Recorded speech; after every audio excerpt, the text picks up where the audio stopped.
Bonjour à tous les amis, bienvenue. Donc voilà, nous voici pour notre recette d'agneau. En ce qui me concerne, je n'ai pas choisi de l'agneau, j'ai choisi du chevreau. Vous avez le choix. Voilà, moi j'adore cette viande, le chevreau, donc je suis parti un peu là-dessus. Alors j'ai pris volontairement donc le quartier avant qui reste attaché donc à l'épaule. Hein. Je vous ai montré hier soir, d'accord. Et moi j'ai déjà donc détaché ma viande, donc mon épaule du reste de la partie avant, avec un morceau de collier qui est le morceau du cou. Pourquoi j'ai pris ça? Parce qu'en fait demain on va faire des gnocchis. Et avec cette partie-là, que je vais mettre à mariner tout à l'heure, d'accord, on va la passer au barbecue. Après, on va venir enlever tous les petits morceaux de viande qui restent attachés ici sur la coiffe, ici collés aux côtes et sur le bas des côtes et sur le morceau de collier qui reste, pour faire un ragoût de chevreau avec lequel on viendra assaisonner nos gnocchis. Donc ça, je vais le mettre de côté pour demain. Et on va s'attaquer à notre épaule. Si vous prenez une épaule d'agneau, sachez que c'est exactement la même configuration au niveau anatomique. Donc ce qui change, c'est, vous le voyez, hein, on est sur une pièce un peu plus petite que l'épaule d'agneau. Il est inutile que je vous dise d'acheter français, parce que j'espère pour vous que vous achetez français, et c'est un Italien qui vous le dit, mais l'Italien en question habite en France, et donc il consomme dans le pays dans lequel il est. Donc vous achetez français. Voilà. Votre épaule d'agneau ou de chevreau, encore une fois la mienne elle est de chevreau, d'accord. Vous pouvez soit sectionner la partie ici du bas du jarret qu'on appelle aussi la souris, d'accord, pour l'enlever par la suite. Ou si vous le préférez, je vous assure que ce n'est pas du tout nécessaire, vous pouvez la garder entière parce qu'on va la cuire à plat, et celle-ci on va la détacher tout à l'heure. Si vous demandez à votre boucher de le faire, surtout vous gardez bien cette partie-là, c'est très important. D'ailleurs parce qu'il y a beaucoup de chair à manger dessus, et ça fait partie des morceaux les plus bons d'ailleurs. Donc on va s'attaquer tout de suite à l'assaisonnement de la bête. Alors voilà, on va mettre du sel, raisonnablement, et on frotte. On frotte pendant quelques secondes, d'accord. La friction va commencer à faire fondre légèrement le sel, d'accord, et il va commencer à pénétrer tout doucement. De ce côté-là, d'accord, c'est beau, c'est un peu moins simple si vous voulez la faire pénétrer, puisqu'il y a une petite pellicule que vous gardez bien, hein, ça va faire le croustillant de votre épaule tout à l'heure. Pour le faire, voilà, moi comme j'ai coupé, je vais mettre, voilà, ramassez bien le sel en tapotant comme ça sur votre planche, et voilà, et là, on peut passer directement au marquage. Voilà, en attendant que mon four préchauffe, je viens d'allumer mon four, et que mon huile dans ma cocotte chauffe également, voilà, j'ai coupé mes carottes, mon céleri, et j'ai récupéré mes gousses d'ail de la tête. Voilà, la découpe de la carotte, elle est assez simple, hein. On coupe une grosse paysanne. Qu'est-ce qu'une paysanne? En fait, vous prenez votre légume, notamment quand il est rond, vous le coupez en 4, et puis vous coupez des tranches. C'est une découpe qu'on appelle une découpe à la paysanne. Voilà, ça vous fait ce genre de morceaux. Évidemment, vous pouvez faire des petites tranches. Là, j'ai besoin d'en faire des grosses. On est sur 2,5 cm d'épaisseur, d'accord, parce que ça va passer longtemps au four, et j'ai besoin de faire un petit lit douillet à mon épaule pour éviter que, en fait, elle vienne poser directement sur le fond de ma casserole et que les sucs n'accrochent de trop, parce que j'aurai besoin après de ces sucs pour les récupérer, pour faire mon petit mélange et mon jus qui va venir accompagner mon épaule. Allez, nous voici, mon huile est bien chaude. Je commence du côté extérieur Voilà. Je la mets bien à plat, sur toute la longueur. J'ai pris une grande cocotte exprès pour que toute mon épaule puisse être étalée sur la longueur. Si vous n'avez pas une cocotte aussi grande, ben à ce moment-là, vous faites ce que nous avons vu tout à l'heure. Ben vous viendrez sectionner ici le jarret pour pouvoir après le mettre juste de côté en travers et puis avoir une cocotte un peu plus petite. Là, on va bien colorer des deux côtés, d'accord? Grosso modo, c'est 3 minutes de chaque côté. Voilà, ça commence à bien caraméliser. Je viens de le tourner. Et on laisse encore 3 minutes. Voilà, mon épaule elle est bien colorée. On va la débarrasser. Hop. Et dans la même cocotte, ben on vient faire colorer légèrement nos légumes.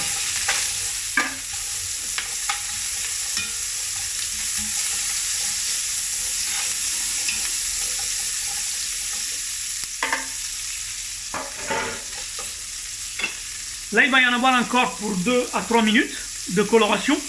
De manière générale, comme vous avez vu tout à l'heure, je n'ai que salé ma viande de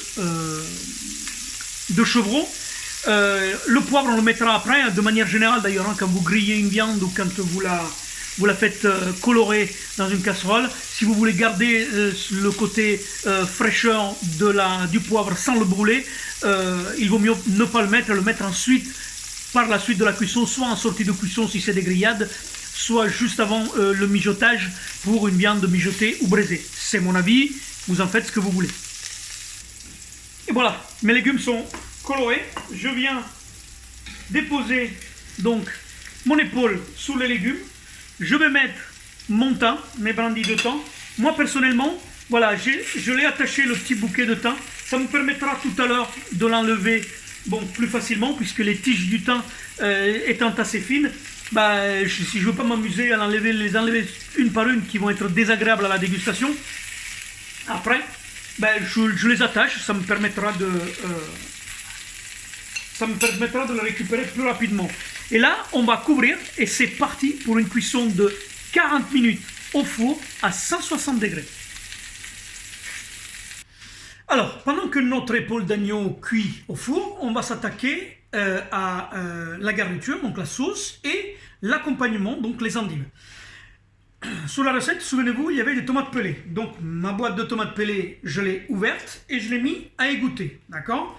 On l'égoutter parce que moi, je ne vais récupérer que donc la tomate que nous allons déposer tout à l'heure sur l'épaule d'agneau pour terminer la cuisson en brasage. Pendant que nos tomates égouttent, nous on va s'attaquer tout simplement à l'accompagnement qui sont, comme je vous l'avais dit hier, les endives que nous allons braiser dans une casserole. Ils viendront s'accompagner d'un beurre d'anchois. Donc, j'ai sorti 60 g de beurre de mon réfrigérateur. Moi, je les ai coupés en petits cubes, comme ça, au moins, ils ramollissent plus vite. Mes anchois au sel que j'ai déjà dessalés, lavés, retiré l'arête centrale, je les ai séchés, ils sont là. Et tout à l'heure, je vous montrerai avec une fourchette, on va créer notre beurre d'anchois qui va venir garnir à la fin nos endives. Voilà. Et on va s'attaquer tout de suite à la cuisson des endives. Alors, le beurre qui vous restait sur votre recette, on l'a mis dans une casserole. On vient de déposer nos endives, tout simplement. Voilà. Comme ça. Et on va les faire colorer comme ça sur toutes les faces. Grosso modo 2 minutes de chaque côté à couvert.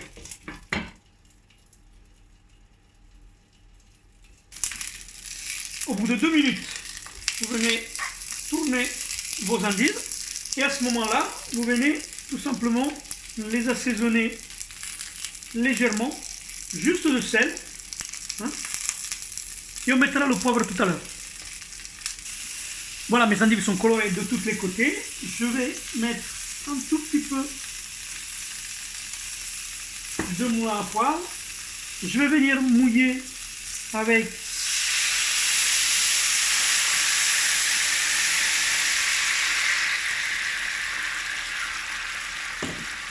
10 centilitres de bouillon de volaille ou de bouillon de légumes.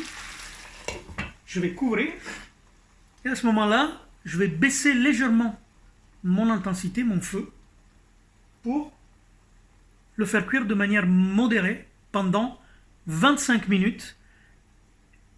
Et je viendrai tourner 2 à 3 fois sur les 25 minutes de cuisson mes endives dans leur casserole. Alors, pourquoi je cuis mes endives de cette manière-là? Les endives, sachez les amis que quand vous les faites cuire à l'eau, le fait de les plonger dans l'eau et de les faire cuire à l'eau, comme je vous disais, ça va augmenter l'amertume déjà naturelle des endives. Au moins que vous ne cherchiez, ce qui est tout à fait possible, et j'ai pas de problème avec ça, cette amertume-là pour votre préparation. De manière générale, moi je préfère faire cuire les endives de cette manière-là. Ça vous prendra autant de temps, c'est-à-dire grosso modo une demi-heure, hein, c'est le temps qu'il vous faudra pour mettre votre casserole sur le feu, faire chauffer, plonger les endives, les faire cuire entre 15 et 18 minutes, les égoutter, etc. etc. Là, c'est une méthode différente qui ne vous prendra pas forcément plus de temps, mais vous aurez un résultat qui est différent parce que vous allez faire cuire ces endives-là dans leur propre eau, en plus des quelques centilitres de bouillon que nous avons mis, très peu salé parce que dans notre recette nous allons rajouter du beurre d'anchois, donc qui va rapporter encore du sel à votre recette. Donc pour cette recette là, très peu de sel. Ça aide à la coloration et à faire dégorger les légumes. Mais ce qui est intéressant dans la cuisson des légumes de cette manière-là, c'est que vos sucres qui vont sortir de vos légumes, puisque vous pouvez quasiment cuire tous les légumes de cette manière-là, hein, sauf évidemment pour les légumes de la famille des haricots, parce que c'est des légumes qui sont très fibreux et qui ont besoin d'une cuisson à l'anglaise, donc une cuisson à l'eau. Tous les autres légumes, vous pouvez les cuire de cette manière-là, hein. C'est comme ça qu'on fait les carottes Vichy par exemple, ou les légumes glacés en général. On les fait de cette manière-là en rajoutant au début et à la fin une noisette de beurre pour venir lustrer les légumes, etc. etc. En plus d'une pincée de sucre. Là, on ne vient pas chercher un glaçage, mais on pourra récupérer ces sucres de cuisson qui vont tomber au fond de votre casserole et qui vont légèrement caraméliser, et ça va vous aider à lustrer vos légumes, à les enrichir à la fin de la cuisson. Alors, en attendant que nos endives finissent de cuire et que notre agneau termine sa petite première cuisson, nous allons aller dans le mortier, d'accord, mettre dans mon mortier donc le beurre et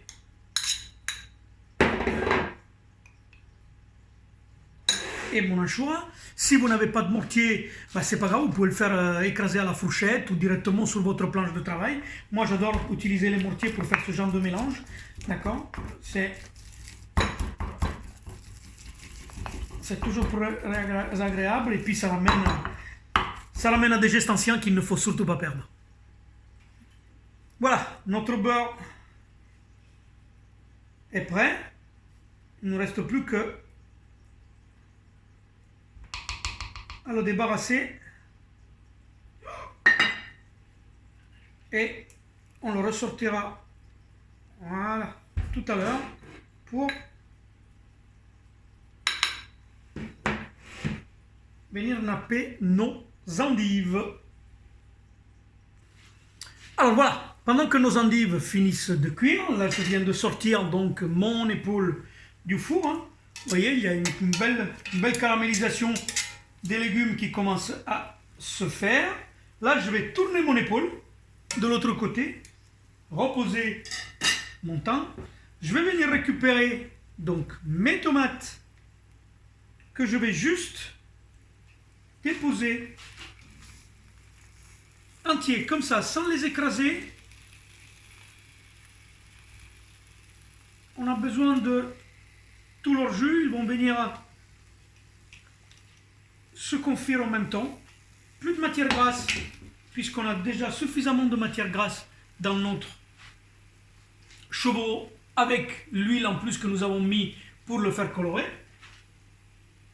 Je viens rajouter 25 centilitres de mon bouillon de légumes.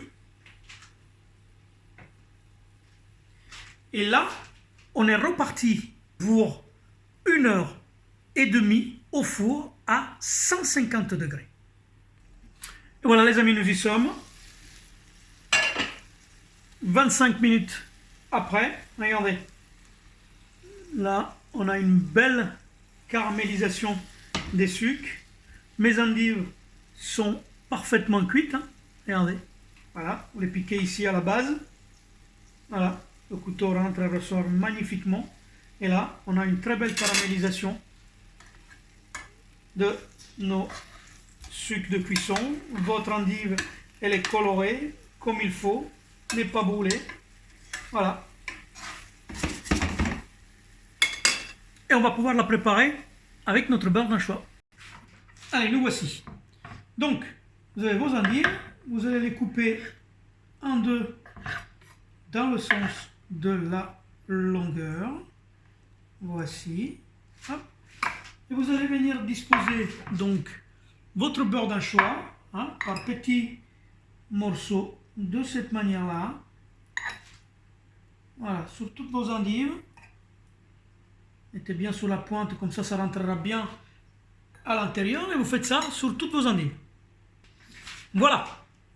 Vous avez mis donc votre beurre sur vos endives. Faites-le bien avec les endives chaudes. Hein, cela va permettre au beurre de commencer à fondre et de nourrir vos endives. On avait parlé dans ma recette de chapelure fine. Vous venez tout simplement badigeonner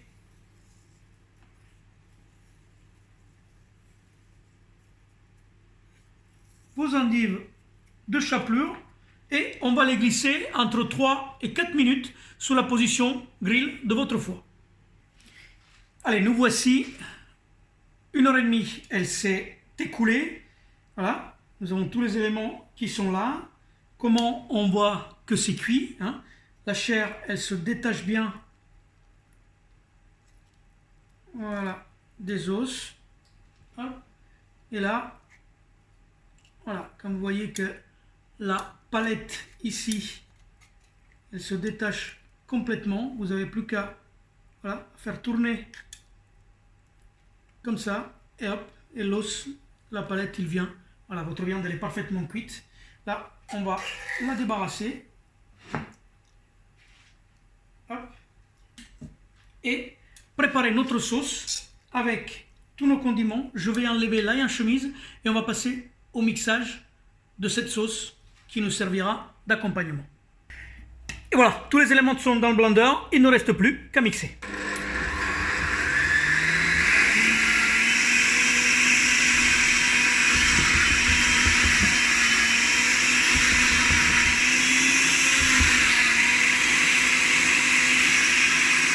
Voilà, nous y sommes les amis, tout a été grillé, rôti, braisé comme il se doit et c'est un plat évidemment que vous allez amener sur table.